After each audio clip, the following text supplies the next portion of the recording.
Pancasila. Selamat datang di podcast Membangun Transparansi Melawan Korupsi. Podcast yang mengajak kita untuk belajar bersama dengan saya Sekalayo Antasirati dan saya Nirina Salsabila Rabia. Kali ini kita kedatangan tamu istimewa yang akan berbagi ilmu dengan kita. Beliau merupakan salah satu dosen Fakultas Hukum di Universitas Pancasila. Selamat datang Bapak di podcast Membangun Transparansi Melawan Korupsi. Terima kasih sudah meluangkan waktu untuk hadir di sini bersama kami. Bicara tentang korupsi, mungkin sebagian dari kita masih ada yang belum mengerti apa itu korupsi. Apakah Bapak bisa jelaskan apa itu korupsi? Nah, ini secara etimologi asal-usul kata korupsi itu dari kata korupsio ya, atau korup, itu artinya rusak. Itu definisi etimologinya asal-usul katanya dari bahasa Latin korupsio, atau kemudian dalam bahasa Inggris ya korup. Nah, korupsi sendiri suatu perbuatan ya, yang sesuai dengan etimologinya tadi, merusak tatanan yang berdampak pada kehidupan yang lebih luas ya. Jadi suatu perbuatan yang merusak tatanan kehidupan dan sendi-sendi kehidupan bermasyarakat, berbangsa dan bernegara. Karena korupsi itu sekali lagi ini bisa terjadi di mana saja dan di lingkungan mana saja ya. Dari satuan terkecil sampai satuan terbesar bisa saja. Malah kadang-kadang ikan itu kan busuk dari kepalanya, kalau kata Profesor Sudipno Utoksumo. Nah, kalau untuk menghindari korupsi, seorang leader itu harus memberi contoh agar bawahannya tidak melakukan perbuatan yang menyimpang yang berdampak pada kerusakan merugikan tatanan. Ya, itu kurang lebih definisi formalnya ya. Tapi lebih pastinya nanti di Undang-Undang Tipikor itu bisa dilihat. Silakan. Mulai dipahami ya Pak. Oke, ya. Kita sering mendengar prinsip pencegahan korupsi, salah satunya transparansi. Menurut Bapak, mengapa transparansi itu sangat penting? Dan bagaimana cara menerapkan prinsip transparansi dan menjalankan pemerintahan ataupun suatu profesi, Pak? Transparansi memang dibutuhkan untuk mengurangi atau meminimalisasi terjadinya perbuatan korupsi, karena siapapun bisa mengontrol dengan cermat ya, suatu penyelenggaraan tatanan dalam kehidupan bermasyarakat, berbangsa dan bernegara ya, baik di eksekutif, legislatif maupun di yudikatif. Jadi kalau semua terbuka ya, kan sekarang sudah eranya keterbukaan ya, semua pagu anggaran bisa dilihat di website, sehingga segala pengadaan ya, barang dan jasa atau istilahnya RAB ya, rencana anggaran belanja itu, pendapatan belanja itu bisa terpampang di website itu, sehingga orang bisa kontrol alokasinya untuk apa saja, dibelanjakan untuk apa saja, terus apakah sudah sesuai dengan prosedur yang benar. Karena nanti kan ada ketentuan-ketentuan tuh, misalnya pengadaan barang dan jasa, ada prosedur yang harus dipatuhi gitu. Jadi kalau transparansi itu diperlukan untuk kontrol terhadap suatu penyelenggaraan tatanan kehidupan masyarakat berbangsa dan negara gitu ya. Tapi harus dibedakan ya, ini kalau korupsi itu penyelenggara negara yang potensial gitu. Kalau kita bicara penyelenggara negara, termasuk kita sebagai warga negara gitu ya. Makanya kan barang siapa mau memperkaya diri sendiri atau orang lain, kalau gratifikasi menjanjikan sesuatu. Oke. Baik, setelah kita mengetahui pentingnya transparansi, tentu kita juga harus mengetahui bentuk tindakan seperti apa yang bisa dikategorikan sebagai korupsi ya Pak. Menurut Bapak, kemudian tindakan apa saja yang biasanya sering dijumpai dalam kasus korupsi di negara kita? Oke, kalau korupsi itu kan berarti kan ada keuangan negara yang dirugikan. Memang para ahli bermacam-macam pandangan soal definisi kerugian negara.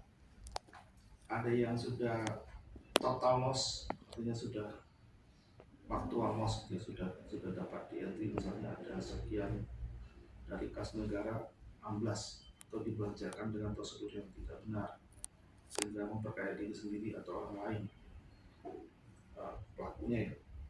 Terus tapi ada juga yang potensial loss yang kalau kegiatan itu dilaksanakan atau sudah terlaksana itu diprediksi bisa merugikan negara. Yang mohon maaf, ada kasus yang sudah tahu mantan menteri perindustrian ya inisialnya TL itu kan dia mengimpor gula, menunjuk perusahaan yang mengimpor gula padahal pada waktu itu berdasarkan rapat itu bahwa Indonesia pasokan gulanya cukup dari perusahaan pengolahan tebu cukup untuk kebutuhan dalam negeri, tapi kenapa tetap impor dan menunjuk rekanan sehingga ada selisih harga. Nah sebenarnya kan yang ditunjuk itu swasta, jadi nggak ada keuangan negara sama sekali yang swasta beli gula di negara lain gitu. Tapi itu kan potensial merusak tatanan alur distribusi gula di Indonesia. Nah itu potensial loss. Nah, itu ya soal itu penting juga, soal pemahaman tentang kerugian negara apakah total loss atau faktor loss atau potensial loss. Itu memang ini ada beberapa tafsir tentang. Oke. Ya, dari penjelasan yang baru saja Bapak sampaikan, apakah menurut Bapak negara kita bisa dikategorikan lemah dalam penanganan pemberantasan korupsi? Kalau dikatakan lemah, tapi faktanya tindakan penegakan terhadap pelaku korupsi jalan, enggak ada penegak hukum. Bahkan negara kita memandang bahwa tindakan korupsi itu merupakan sesuatu yang sudah luar biasa, extraordinary crime, dan negara bahkan membentuk komisi khusus ya, Komisi Pemberantasan Korupsi (KPK), dan itu diwadahi di Undang-Undang tahun 99 kemudian diperbarui di tahun 2001. Nah, Januari tahun 2026 tuh kita punya Undang-Undang KUHP baru. Nah, berarti kan dan tindak pidana korupsi masuk juga di KUHP yang baru. Jadi ada ketentuan yang lex spesialis khusus Undang-Undang Tipikor. Kemudian ada juga yang payung yang lebih besar itu Undang-Undang KUHP ya, masuk. Nah, memang dulu dalam tanda petik ada semacam pembagian tugas. Kalau yang di atas 1 miliar urusan KPK dulu ini mungkin ya, atau melibatkan pejabat negara baik di eksekutif, legislatif maupun yudikatif itu berapapun nominalnya KPK bisa masuk gitu. Nah sebenarnya juga polisi, kejaksaan, penyidik ASN juga bisa masuk di sana. Jadi sebenarnya kalau dibilang lemah itu tergantung dari semangat dan mentalitas aparat penegak hukumnya gitu ya. Kalau komit ya saya pikir beres tuh, semuanya bisa berjalan dengan sebagaimana mestinya gitu. Jadi kalau soal dikatakan lemah atau kuat tergantung dari komitmen penyelenggara negaranya ya, dalam hal ini aparat penegak hukum gitu. Sehingga saya itu sempat membaca artinya semua penegak hukum sempat agak keras gitu ya. Tapi belakangan kan juga waktu zaman Hakim Agungnya di Kamar Pidana Khusus itu dipimpin oleh almarhum Pak Atidjo Alkosah itu keras itu. Jadi kalau ada terpidana korupsi mengajukan banding itu kemudian sampai kasasi oleh beliau itu ditambah hukumannya. Tapi sekarang saya nggak tahu. Tapi yang menarik kan gini, saudara-saudara kan belum pernah dengar pelaku tindak pidana korupsi dihukum mati. Pernah dengar nggak? Padahal undang-undangnya memungkinkan. Karena kan kalau korupsi dalam jumlah yang besar, apalagi di suatu situasi yang sangat gawat. Contoh misalnya pada saat pandemi coronavirus, virus corona itu terjadi, kok sampai ada orang korupsi, misalnya ini pengadaan alat kesehatan atau dana bantuan sosial, kebangetan di tengah masyarakat kita berjuang melawan pandemi COVID-19, ini malah diambil. Nah, itu mestinya kalau ketahuan apalagi jumlahnya besar, penegak hukum harus berani, jaksanya itu berani untuk mati. Tapi kalau udah dengar kan, ada pelaku tindak pidana korupsi dituntut mati ya. Kalau di negara lain misalnya RRC itu dihukum mati. Oke, ada lagi. Dengan demikian, apakah Bapak memiliki pesan atau saran untuk pemerintah agar memperkuat transparansi, pengawasan, dan sanksi pada kegiatan-kegiatan yang berkaitan dengan pemerintahan, terutama membahas korupsi di bidang ekonomi dan sumber daya manusia, Pak? Oke. Kalau yang spesialis di bidang ekonomi dan Dan sumber daya manusia. sumber daya manusia, itu membutuhkan kompetensi khusus tuh ya, ahli manajerial khusus ekonomi dan sumber daya manusia. Tapi saya bicara secara umum saja bahwa transparansi itu memang diperlukan. Tadi di bagian sebelumnya saya sudah menyampaikan bahwa mestinya di semua kementerian negara, semua instansi pemerintahan, kan di situ ada PPK, pejabat pembuat komitmen penggunaan anggaran. Nah itu harusnya Menteri Keuangan itu mengumpulkan mereka atau mengeluarkan surat edaran di briefing. Kalau mereka tidak komit, harus bersedia dicopot. Apalagi kalau sampai memperkaya diri sendiri atau orang lain, harus sedia dihadirkan di muka persidangan, dihukum. Selain dicopot harus bertanggung jawab secara hukum. Nah, karena apa yang tertera di dalam pagu anggaran di kementerian masing-masing kan kelihatan itu di RAP-nya semua itu, dan setiap pejabat itu kan sudah tahu bahwa dia megang anggaran berapa dan nanti programnya apa saja, diperuntukkan apa saja, nanti mekanisme pelaksanaan penyerapan anggarannya seperti apa. Nah, dan nanti kan eksekusinya di pejabat pembuat komitmen. Nah itu rawannya di situ. Itu soal transparansi ya. Nah memang agak rumitnya kalau dalam beberapa kasus dijalankan sudah transparan, sudah kelihatan gitu ya, prosedurnya sudah dijalankan semua misalnya, tapi ternyata dalam tanda petik akal-akalan, rekayasa, misalnya proyeknya fiktif gitu ya, semua dokumen diatur, barangkali dokumen palsu ambil di mana PT apa gitu, seolah-olah ada pembangunan jalan lah, penyelenggaraan seminar, workshop segala macam.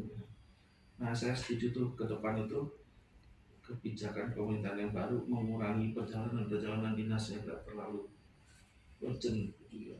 Semua sebaiknya juga diselenggarakan di kantornya masing-masing, nggak perlu apa nyewa hotel, convention hall. Itu pemborosan kalau masih bisa dikerjakan di kantor ya di kantor.